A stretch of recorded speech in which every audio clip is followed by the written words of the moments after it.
Salam, selamat malam. Pada malam hari ini saya akan membagikan firman Tuhan untuk kita. Satu bagian firman Tuhan di dalam Yakobus pasal pertama ayat 12 begini bunyi firman Tuhan. Berbahagialah orang yang bertahan dalam pencobaan, sebab apabila ia sudah tahan uji, ia akan menerima mahkota kehidupan yang dijanjikan Allah kepada barang siapa yang mengasihi Dia. Yang perlu digaris bawah adalah ia akan memperoleh mahkota kehidupan.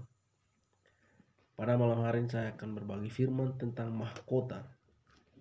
Nah, tentu dalam suatu kegiatan, suatu lomba, hal yang paling diimpikan seseorang adalah apabila ia mendapatkan hadiah atau mahkota kalau ia keluar sebagai pemenang.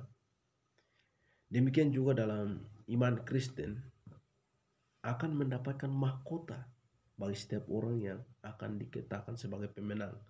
Nah, namun sebelumnya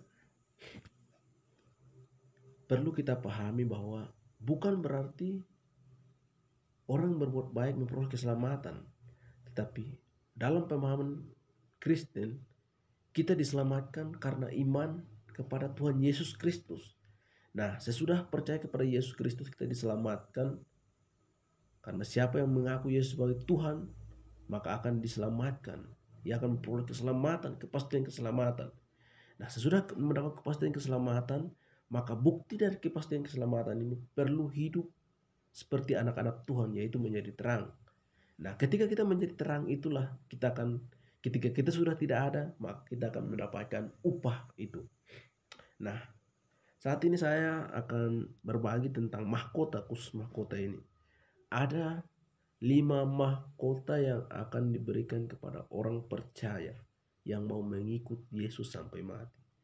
Namun tidak mudah. Bukan berarti kita melayani langsung mendapatkan mahkota. Di saat kita melayani, mahkota itu akan kita dapat saat pengujian. Firman Tuhan untuk kita di dalam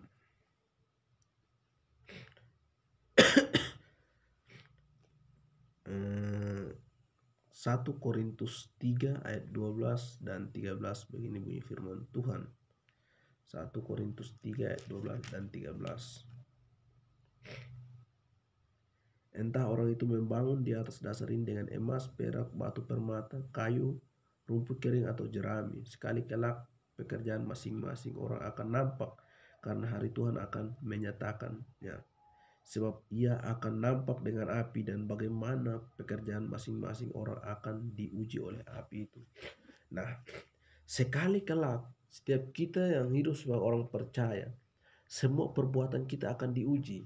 Nah, ada 3 benda yang disebut mudah terbakar dan ada 3 benda yang tidak mudah terbakar. Jadi kalau sementara sekarang kita melakukan pekerjaan, berarti kita sedang membuat sesuatu untuk memperoleh upah itu. Nah, kalau pekerjaan kita membuat seolah seperti kita sedang membangun di atas rumput kering, kayu, rumput kering, atau jerami, sekali kelak itu adalah mudah terbakar. Tetapi kita membangun di atas emas, perak, batu permata, itu tidak mudah terbakar. Nah, yang mudah terbakar seperti apa? Yang mudah terbakar ketika kita melayani Tuhan tetapi bersungut-sungut. Itu pekerjaan yang mudah terbakar. Tetapi kalau kita melayani Tuhan dengan sungguh-sungguh, apapun yang kita lakukan, seperti Kolose 3:23 bahwa segala sesuatu yang kita lakukan hanya untuk Tuhan, maka itu adalah pekerjaan yang tidak mudah terbakar. Nah, di dalam mata pelajaran atau pemahaman Alkitab tentang kedatangan Kristus ada 2 penghakiman. Yang pertama, penghakiman Kristus. Kristus akan menghakimi setiap orang. Dan apabila dia adalah orang percaya, maka ia akan masuk ke dalam orang-orang kalangan orang percaya. Tetapi apabila ia tidak percaya, maka ia akan dibuang ke dalam hukuman yang kekal.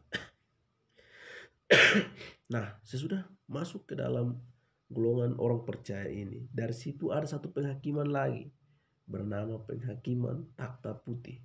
Nah, di penghakiman takhta putih inilah akan diuji setiap pekerjaan orang yang melayani Tuhan, orang yang mengikut Tuhan. Selama hidup ia melakukan apa? Apakah ia lakukan, oh ia lakukan pekerjaan yang baik, ia melakukan segala sesuatu hanya untuk Tuhan, maka di situ ia akan mendapatkan upahnya, akan menerima upahnya sesuai dengan perbuatannya. Nah, upahnya apa-apa saja. Nah, di dalam Alkitab ada 5 mahkota yang sudah saya sebutkan tadi. Yang pertama, mahkota abadi. Mahkota abadi ini akan diberikan kepada orang yang menguasai sifat lamanya.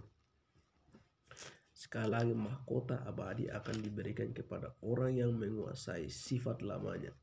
Jadi kalau orang itu dulunya suka mencuri, dulunya suka membunuh, tetapi ketika ia datang kepada Tuhan, meskipun ia punya peluang, pas dia jalan ada orang uang 1 juta jatuh, yang peluang untuk ambil, tetapi ia menahan diri, ia bersabar.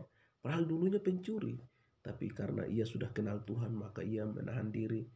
Dan mahkota abadi ini akan dia peroleh kalau orang itu menguasai sifat lamanya. Nah, sehingga di dalam 1 Korintus 9 ayat 25 sampai 27 begini bunyi firman Tuhan. Rasul Paulus berkata, tiap-tiap orang yang turut mengambil bagian dalam pertandingan menguasai dirinya dalam segala hal. Mereka berbuat demikian untuk memperoleh suatu mahkota yang fana, tetapi kita untuk memperoleh suatu mahkota yang abadi. Sebab itu aku tidak berlari tanpa tujuan, dan aku bukan petinju yang sembarang saja memukul, tetapi aku melatih tubuhku dan menguasai seluruhnya, supaya sesudah aku memberitakan Injil kepada orang lain, jangan aku sendiri ditolak. Yang perlu digarisbawahi di dalam ayat yang ke-25 ini. Tetapi tiap-tiap orang yang turut mengambil bagian dalam pertandingan menguasai dirinya dalam segala hal. Mereka berbuat demikian untuk memperoleh suatu mahkota yang fana, tetapi kita untuk memperoleh suatu mahkota yang abadi. Jadi orang yang menguasai diri, menguasai sifat lamanya, ia akan memperoleh mahkota yang abadi. Sehingga Rasul Paulus mengatakan, ia menguasai diri supaya sesudah memberkati orang jadi berkat, jangan ia sendiri tolak. Itu yang pertama, itu mahkota yang pertama, yaitu mahkota. Yang kedua, mahkota kemegahan. Nah, mahkota kemegahan ini akan diberikan kepada orang yang memenangkan jiwa bagi Tuhan, orang yang memenangkan jiwa bagi pekerjaan Tuhan, atau orang yang membawa jiwa datang kepada Tuhan. Firman Tuhan dalam 1 Tesalonika pasal 2 ayat 19 dan 20 begini bunyi firman Tuhan. Sebab siapakah pengharapan kami atau sukacita kami atau mahkota kemegahan kami di hadapan Yesus Tuhan kita pada waktu kedatangannya, kalau bukan kamu? Sungguh kamulah kemuliaan kami dan sukacita kami. Rasul Paulus mengatakan kepada jemaat yang ada di Tesalonika bahwa merekalah sukacita Rasul Paulus, merekalah mahkota Rasul Paulus. Nah, mahkota yang ketiga yaitu mahkota kebenaran. Pertama, mahkota abadi, mahkota kemegahan, mahkota kebenaran. Mahkota kebenaran ini akan diberikan kepada orang yang merindukan kedatangan Kristus, orang yang mengharapkan kedatangan Kristus, orang yang mencintai doktrin tentang kedatangan, doktrin eskatologi, kedatangan Kristus yang kedua kali. Ia punya kerinduan, haus dan lapar. Ia merindukan cepat bertemu dengan Yesus. Dengan kerinduan itu, ia akan memperoleh mahkota kebenaran. Begini firman Tuhan di dalam 2 Timotius 4 ayat 8. Sekarang telah tersedia bagiku mahkota kebenaran yang akan dikaruniakan kepadaku oleh Tuhan, hakim yang adil pada harinya. Tetapi bukan hanya kepadaku, melainkan juga kepada semua orang yang merindukan kedatangannya. Jadi kalau saudara dan saya kita merindukan kedatangan Tuhan, maka kita akan dikaruniakan mahkota kebenaran. Dan yang keempat, mahkota kemuliaan. Nah, untuk mahkota kemuliaan ini akan diberikan khusus kepada para gembala yang melayani Tuhan. Firman Tuhan di dalam 1 Petrus pasal yang kelima ayat 24 begini bunyi firman Tuhan. 1 Petrus 5 ayat 4. Maka kamu apabila gembala agung datang, kamu akan menerima mahkota kemuliaan yang tidak dapat layu. Jadi setiap orang yang dipanggil sebagai hamba Tuhan, sebagai gembala untuk menggembalakan kawanan domba Allah, menggembalakan jemaat, tetap menggembalakan dengan sungguh-sungguh. Apabila gembala agung Yesus Kristus datang, maka ia akan memberikan mahkota kemuliaan. Dan yang terakhir, mahkota kehidupan. Mahkota kehidupan ini disebut di dalam Yakobus yang sudah kita baca tadi, Yakobus pasal yang pertama ayat 12. Firman Tuhan mengatakan, berbahagialah orang yang bertahan dalam pencobaan, sebab bila ia sudah tahan uji, ia akan menerima mahkota kehidupan dan dijanjikan Allah kepada barang siapa yang mengasihi dia. Dan juga Wahyu pasal 2 ayat 11, ayat 10 bagian yang terakhir. Hendaklah engkau setia sampai mati, dan aku akan mengaruniakan kepadamu mahkota kehidupan. Untuk mahkota kehidupan ini akan diberikan kepada orang yang setia mengikuti Yesus sampai mati. Apapun tantangan, apapun hambatan, persoalan, tetapi ia terus memandang kepada Yesus sampai mati, maka ia akan mendapatkan mahkota kehidupan.